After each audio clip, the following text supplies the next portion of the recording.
I avui es decideix qui serà el nou president o presidenta dels Estats Units. La decisió està entre la representant del Partit Demòcrata, Kamala Harris, i el representant del Partit Republicà, Donald Trump.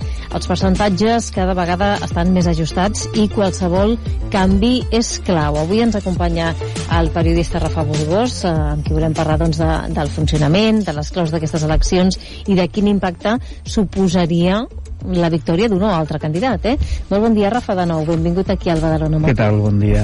Molt bon dia. Ara feia temps que no coincidíem amb aquestes zones i per tant és un gust tornar-te a tenir aquí a l'estudi. Com van aquests percentatges de vots? Arriba una situació molt ajustada, la d'avui? Sí, és ajustada, tot i que hem d'anar al tanto perquè d'altres contestes electorals també ha passat el mateix. De fet, quan ja va governar el Donald Trump, tot i que la Hillary Clinton va guanyar per diversos milions de vots, però és un sistema que és el que hem d'explicar, que no necessàriament qui obté més vots és el guanyador de les eleccions, perquè aquí compten d'altres factors, perquè són unes eleccions bastant curioses i singulars, especials a l'hora de conèixer com funcionen. Com funciona en si aquest sistema electoral nord-americà, conegut també com el The Winner Takes It All? Sí, és veritat, el que guanya un estat s'ho queda tot, no és proporcional. Per exemple, si aquí agafem la divisió per comunitats autònomes i, per exemple, a Catalunya guanyés un partit amb un 60% dels vots i l'altre un 40%, doncs en teoria seria proporcional, un s'enduria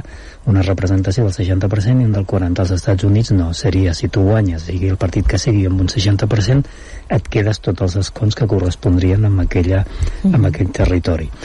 Però jo crec que potser, tot i que és una miqueta complicat, mirarem de fer-ho el més fàcil i divulgatiu possible, i m'agradaria que la gent pensés en la imatge aquesta que hem vist en moltes pel·lícules, que és aquesta imatge del Capitoli, que és l'edifici on hi ha dues sales, dues habitacions, on hi ha dues càmeres dintre d'aquest edifici d'aquest Capitoli. Una d'elles és la Càmera de Representants, que està formada aproximadament per 438 membres, i l'altra seria el Senat, que n'hi ha 100.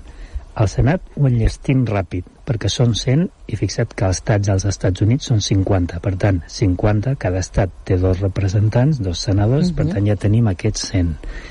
El problema està amb els altres 438 que corresponen a aquesta Càmera de Representants, que es voten en funció de la proporció d'habitants de cada estat. Per exemple, Califòrnia és l'estat que més representants en tindria. Per volum de població. Correcte, i no és una votació directa. Nosaltres aquí, gairebé en molts països d'Europa, sabem que és una votació que tu votes a aquest president o aquest candidat a president. Allà no, allà tu votes uns col·legis electorals que estan representats per tots aquests 400 i escaig que comento per cada estat en funció dels representants. Per tant, tu votes aquests col·legis electorals / representants, que són ells alhora que en nom teu voten allò que tu has votat, sigui demòcrata o sigui republicà. No sé si s'entén una miqueta. No és directament que tu votes al president, sinó aquests representants o intermediaris que alhora voten en nom teu. És com una delegació de vot que acabarà traslladant, aquesta intenció. I després tenim aquestes casuístiques que dèiem al principi, que un estat pot ser que tinguis tu o estigui frec a frec, però si tu guanyes, encara que sigui amb un 50,1% respecte a l'altre partit, t'emportes tots aquests representants. Per això el que paren molt atenció els candidats són aquests estats que s'anomenen estats frontissa o pèndol, o en anglès swing states. Llavors van allà a fer campanya perquè són aquests que estan més frec a frec. Altres els tenen ja segurs. Aquí fins a cert punt també passaria el mateix, allò que tradicionalment s'ha anomenat el cinturó roig de Barcelona, que normalment votava una determinada opció política. Doncs no t'hi escarrassaries molt a fer campanya i anirís més pels que estan frec a frec, com seria aquests estats, que normalment són 7, i sobretot Pensilvània, que ara és el que... Això t'anava a preguntar, no? Quins són els coneguts com swing states? Clar, això va variant també en funció de cada elecció, no? Perquè també hi ha alguns estats que, no molts, però alguns han anat variant, que votaven republicà, després han esdevingut demòcrates, però en aquestes eleccions es parla de 7, que són Wisconsin, Michigan, Arizona, Nevada, Carolina del Nord i Geòrgia, que són els que ara estarien ballant i amb els que tothom està posant l'atenció doncs, aquests dies de campanya, tant el Partit Republicà com el Partit Demòcrata. Durant aquesta candidatura és veritat que molts famosos s'han posicionat a favor d'un dels candidats, no? Per exemple, un exemple és el de Beyoncé, que va aparèixer en un míting de Kamala Harris o Taylor Swift, no?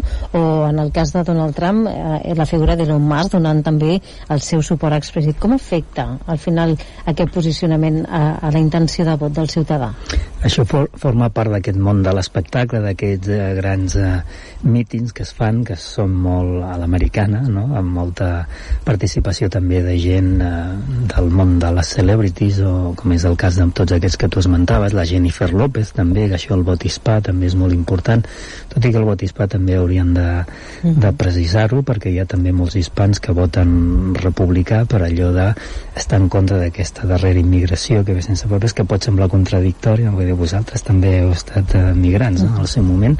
I després hi hauríem sobretot aquests que remenen ara les cireres, que serien tots els propietaris d'aquestes grans empreses de comunicació i sobretot relacionades amb el tema de Silicon Valley, que normalment en el cas de l'Elon Musk s'han posicionat obertament fins al punt que molts analistes, o tots fins i tot, si tenim aquestes xarxes socials anomenada X o abans de Twitter, doncs veiem que està fent una campanya directa a favor de, però no només ell, de Donald Trump. I sí que és veritat que normalment els temes més o les celebrities més relacionades amb el món de la música, Hollywood, doncs sempre han donat més suport al Partit Demòcrata, i en canvi el diner, allò que s'anomena els grans empresaris amb diners, alguns d'ells molt conservadors, que d'això ja s'han escrit llibres força importants. No sé si recordes tot el tema aquell de fa uns anys del Tea Party, que era la part més conservadora, que fins i tot ells s'arriben a anomenar, que aquí des d'Europa ens sorprèn, llibertaris, que aquí ho associem amb l'anarquisme o sovint, però ja són gent que voldrien pràcticament eliminar el paper de l'Estat, que quedés reduït a la mínima expressió, i eren tan conservadors que fins i tot en el seu moment no van donar suport al Donald Trump perquè el consideraven relativament suau, o sigui que imagina't. I eren gent de famílies d'empreses farmacèutiques, també financeres, i que molts diaris han escrit molts periodistes d'investigació han escrit, i si parlem de diaris també la cosa està moguda respecte als grans diaris nord-americans a l'hora de posicionar-se o no davant dels seus candidats. Això mateix, no? T'anava a demanar quin és el paper que juga el quart poder, el dels mitjans de comunicació, no?, al respecte. Això també és interessant, perquè normalment el vot ras i curt, tot i que és això de resumir ja sabem que és complicat perquè perdem els matisos, però normalment aquesta Amèrica més de l'interior, més rural, acostuma a donar suport en general a Donald Trump, i veuen a tots aquests votants, sobretot de les costes est i oest i de les grans metròpolis, diuen que no els entenen, que els veuen com si fossin gent endarrerida, que no pensen, que no tenen la seva opinió, i això està generant una fractura també molt important dintre dels Estats Units. I en el cas de la premsa, sobretot hi ha grans blocs, Fox News, que en el seu moment va donar molt de suport a Donald Trump, i després hi hauria els mitjans que podíem anomenar més de centre o de centre-esquerra, que serien el New York Times, per exemple, i el Washington Post, que són molt importants. Normalment allà és habitual que un diari demani a través d'algun editorial doncs el vot per un candidat o per un altre. En el cas de Washington Post, un dels pilars, no, del periodisme americà, només cal pensar en el Watergate. Aquest cop s'ha abstingut. Clar, des de fa molts anys el Washington donava suport des del 1976 pels demòcrates, i just en aquesta elecció ha decidit doncs no posicionar-se, que siguin els electors, no? De manera doncs amb les seves anàlisis i democràticament, que ells triïn un cop hagin llegit i s'hagin informat. I això és interessant perquè fa pocs anys que aquest mitjà de comunicació, el Washington Post, el va comprar Jeff Bezos, que és el propietari d'Amazon. I clar, ja en el primer mandat de Donald Trump va deixar anar diferents no sé si dir amenaces respecte a tot el sistema postal, que es mouen molts milions en contractes, i aquí Amazon podria perdre doncs una bona tacada de tot aquest concurs del repartiment del correu, i per això alguns analistes apunten que s'hauria abstingut per evitar-se problemes en el cas que guanyés en Donald Trump. Serà interessant si aquesta serà a partir d'ara una tònica habitual del Washington Post o haurà estat un posicionament puntual en aquests comicis. Clar, estan patint molt perquè han patit moltes baixes de subscriptors, perquè allà viuen molts, a banda de la publicitat, sobretot hi ha molts subscriptors, tant al New York Times com al Washington Post, i ara han saltat les alarmes perquè fins i tot els mateixos periodistes comentaven: home, no us doneu de baixa perquè ens esteu perjudicant els treballadors, no pas els propietaris, en aquest cas de Jeff Bezos. T'anava a preguntar, quina diferència hi ha, Rafa, entre aquests comicis, no?, amb Kamala Harris versus Donald Trump, i el que, com hauria estat, no?, amb en Joe Biden versus Trump. Ho dic perquè justament la candidata demòcrata, diguéssim, no és qui va començar aquesta cursa electoral, sinó que ha estat una candidata que realment ha tingut poc marge, poc temps, no?, per convèncer el seu electorat. Sí, ha tingut poc marge, però també és veritat que els mateixos que estan al capdavant de la campanya veien que amb el Joe Biden ho tenia molt difícil, perquè ja pràcticament tots els periodistes i fins i tot els assistents, els mateixos demòcrates, estaven més pendents de la salut, de quin problema hi hauria el dia que anava a fer campanya, com s'equivocava, cap on mirava, cap on no mirava. I això també val a dir que ho ha aprofitat sobretot el Partit Republicà, evidentment, perquè hi ha molts votants que veuen a la Kamala Harris com si l'haguessin posat precisament únic i exclusivament com una quota, és a dir, per fet de ser dona, per fet de ser afroamericana, doncs, que és la quota, i que no seria una candidata que haurien posat precisament pels seus mèrits. Això en funció de la versió del votant més conservador, més republicà. Sí que és veritat que, home, en les últimes setmanes sí que ha animat la campanya, perquè evidentment quan vam veure aquest primer debat sí que es va veure el Donald Trump una miqueta acorralat, que amb el Joe Biden no se'l va veure, tot i que en el seu moment ja pràcticament es donava per guanyada les eleccions en el bàndol republicà amb l'intent d'atemptat que va tenir també en Donald Trump. Vull dir que ha estat una campanya doncs, molt moguda, i aquest frec a frec que dèiem al principi doncs, s'ha mantingut fins pràcticament al final. I ja per acabar, a Europa com s'ho mira tot plegat? Això és molt interessant. Europa, que és el que més ens toca a prop, i fins i tot diria internacionalment, és diferent perquè si guanya Trump normalment sempre se l'associa amb allò de tornar a mirar-se el melic, no? Mirar sobretot aquest nacionalisme, més polítiques interiors, fins i tot els conflictes d'Ucraïna o tot el que està passant a la zona de Palestina i Israel, doncs mirar d'allunyar-se el més possible, i perquè el que acostuma a dir el Donald Trump és Amèrica pels americans. Per tant, aquests diners que es destinen en tots aquests conflictes anem a destinar-los als americans, que realment són els que ho necessiten.